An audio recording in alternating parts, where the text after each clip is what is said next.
Donc, bonjour à tous, nous sommes ravis d'accueillir aujourd'hui dans cette interview Catherine Dumontel-Kremer. Merci d'être présente parmi nous, Catherine. Merci à vous. Donc, Catherine, vous êtes pionnière de la parentalité positive et créative.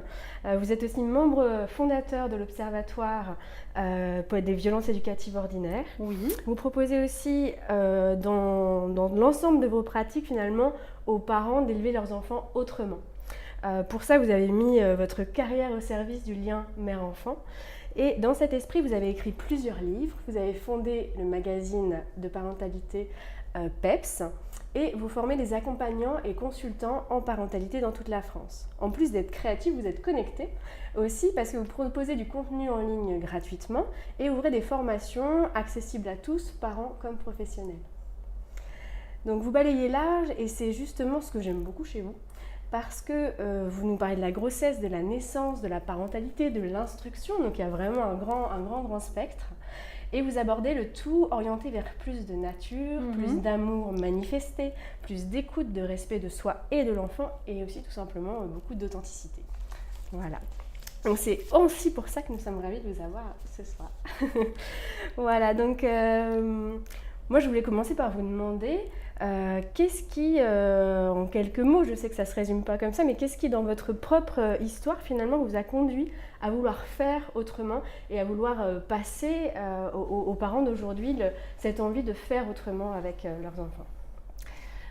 C'est en accueillant mon premier bébé finalement que m'est venue non pas l'idée de faire autrement, mais l'idée de chercher des moyens pour survivre à la vie avec un bébé, puis ensuite à la vie avec un bambin, parce que je me suis rendu compte que je luttais beaucoup contre ma violence, contre ma propre violence, que je ne voulais surtout pas faire de mal à ma première fille, et que ça m'a amenée à chercher des outils. Et en cherchant les outils, j'ai découvert que dans tout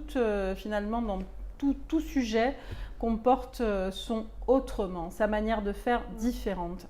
Et j'ai souhaité partager ça avec les parents. Finalement, j'ai écrit mon premier livre en ayant à l'idée d'écrire le livre que j'aurais aimé lire avant d'avoir mon premier enfant. Et c'était élever son enfant autrement. Voilà. Vous avez écrit un livre à vous-même. Voilà, c'est ça. J'ai écrit le livre que j'aurais tellement aimé lire avant d'avoir mon premier enfant. C'est beau.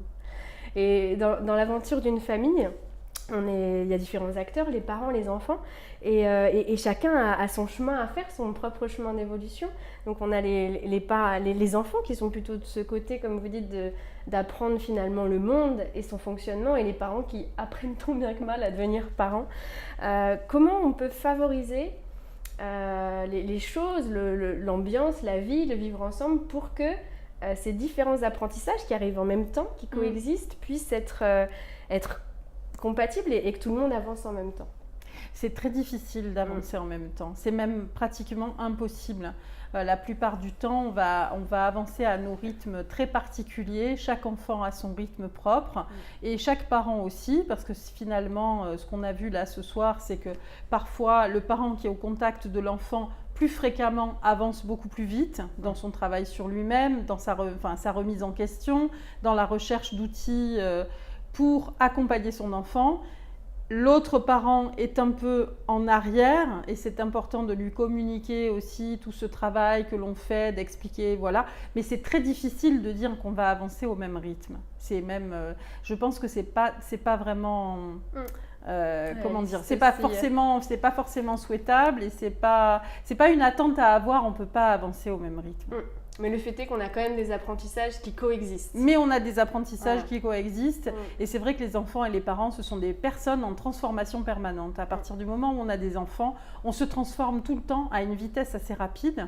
Et c'est très dynamisant, en fait, aussi, quand on veut bien se mettre à l'écoute de ce que ça nous amène de positif.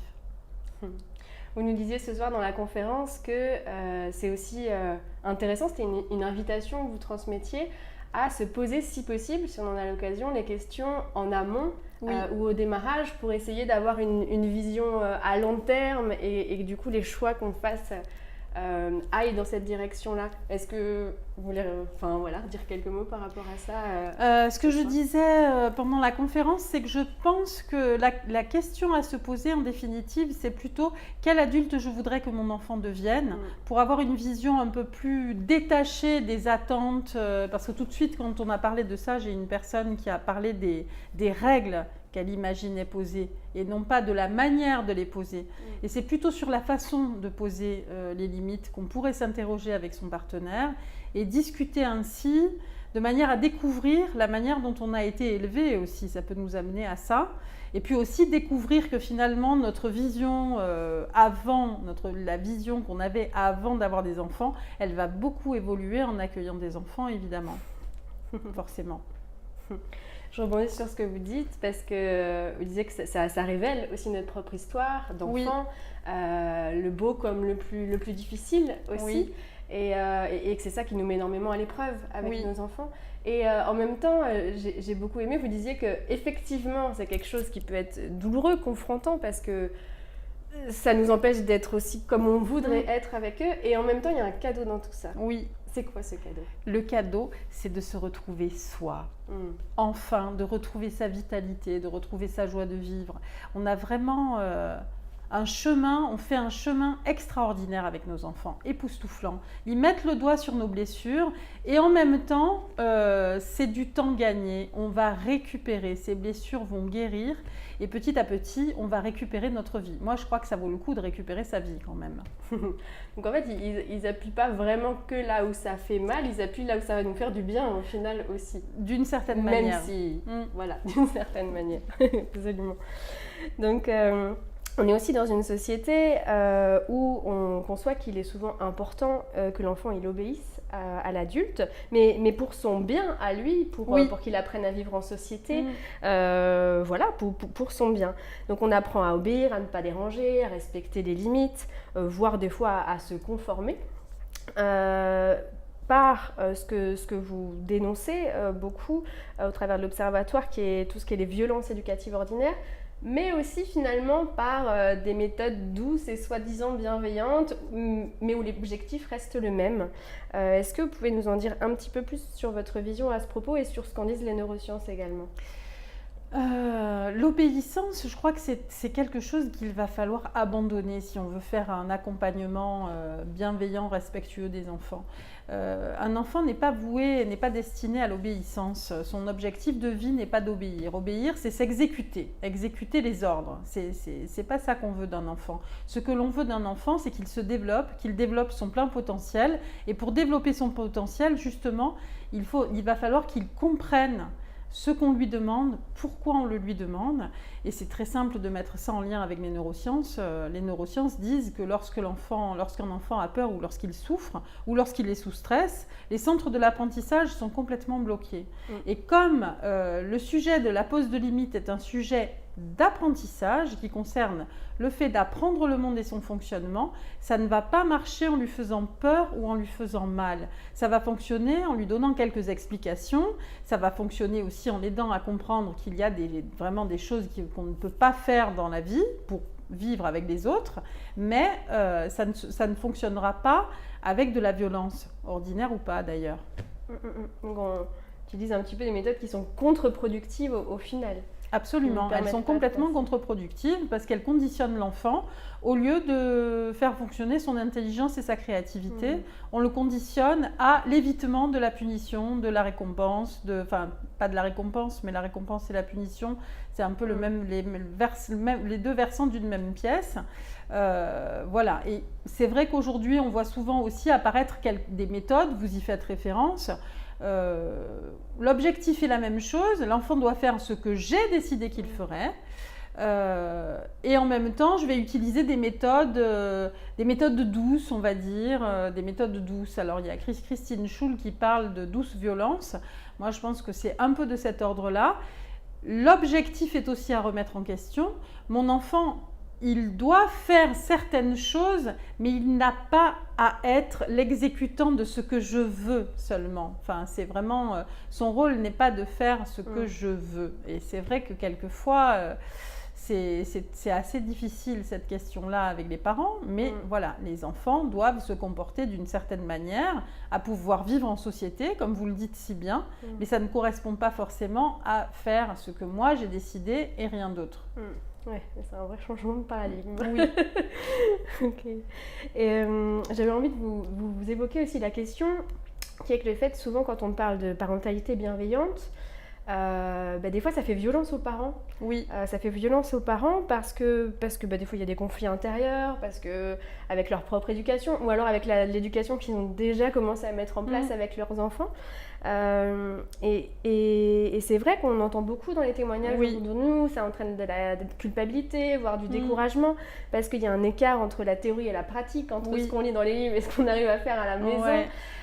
Et d'autant plus quand on est fatigué. Ouais, absolument. Voilà, ça c'est le gros, les gros trucs phares. Donc comment on peut faire finalement pour être bienveillant, même quand on est épuisé, submergé par le quotidien, parce que vous l'évoquez, des fois on essaye de remplir ses besoins, mais des fois on n'en peut plus quand même. Comment on fait dans ces cas-là? Oui. Alors, vous avez quand même évoqué deux choses différentes, mais être bienveillant quand on est fatigué, épuisé et qu'on n'en peut plus, ça n'est pas possible, je crois, quand on n'a pas suffisamment travaillé sur soi. En général, ce sont des moments où on risque d'être violent avec son enfant. Je crois qu'il faut en être conscient. On risque de devenir dangereux pour son enfant quand on est fatigué, épuisé et qu'on n'en peut plus. Voilà, la triade. Donc peut-être qu'à ce moment-là, il va falloir faire des choses pour éviter, pour lâcher un peu la pression, peut-être s'isoler un petit peu, prendre un temps pour méditer, peut-être crier dans un coussin si on est dans un état de colère qui monte. On peut faire diverses choses, mais peut-être déjà commencer par avoir conscience que là, ça ne va pas pour moi et je risque de devenir dangereux pour mon enfant. Je vais le prévenir, je le lui dis. Je lui dis là, ça ne va pas très très bien, donc je préfère m'isoler et avoir conscience que parfois, ça n'est pas possible d'être bienveillant avec son enfant. On ne fait que ce qu'on peut. Et ce que vous avez dit aussi que je trouve intéressant, c'est cette parentalité bienveillante qui culpabilise les parents. Les parents se sentent culpabilisés quand on parle de parentalité positive parce qu'ils vont dire mais alors il y a une parentalité négative, une parentalité bienveillante, alors il y a une parentalité malveillante. Non, il n'y a ni parentalité malveillante, ni d'ailleurs, moi je ne suis pas très fan du terme de bienveillant. C'est pour ça que j'ai appelé mon concept la parentalité créative, parce que ça n'exclut personne. Tout le monde est dans le même bateau et on essaye de s'en sortir avec ces enfants qui nous arrivent et qui nous motivent tellement et en même temps nous mettent tellement en difficulté, quoi. Donc je crois qu'il faut arrêter de se sentir mal quand on voit parentalité positive. Non, parentalité positive, ça veut juste dire je vais essayer de m'améliorer pour que mon enfant aille mieux et c'est tout. Voilà, un pas après l'autre. C'est ça, on va vers. Oui, c'est ça. Yes. Et vous nous dites que l'amour, c'est une solution dans toutes les situations. C'est d'ailleurs ce que vous proposez aussi dans un programme que vous proposez en ligne, W comme Waouh, qui est destiné donc à tous les parents pour trouver une multitude de moyens, de micro-actions pour donner de l'amour à leur enfant au quotidien. Est-ce que pour finir cette interview, vous nous en partageriez quelques-unes afin que les auditeurs qui sont là maintenant puissent les mettre en pratique dans leur quotidien? Alors quelques-unes, j'entends pas tout l'alphabet, c'est votre formation, mais peut-être, je sais pas, là on est Catherine, Marie, peut-être le C, le M par exemple, ou ce que vous avez envie de transmettre. Alors, c'est une bonne idée. Le A comme aimer, évidemment, oui, moi je pense que l'amour c'est la solution ultime, mais pas un amour qui prend, mais un amour qui donne, un amour qui est capable de donner et qui n'est pas tout le temps en train de prendre, en train de dire est-ce que tu m'aimes, en train de s'inquiéter. Donc c'est celui-là dont nos enfants ont besoin. B comme besoin pour penser à nos besoins, mais aussi à ceux de nos enfants. C'est une lettre où on travaille sur les besoins.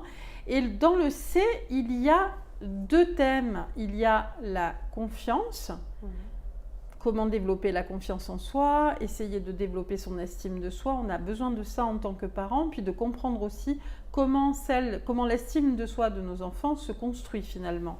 Et le C de culpabilité, où on va essayer de travailler sur notre culpabilité et essayer de travailler sur la manière de réparer ce qui fait ce pourquoi on se sent tellement coupable.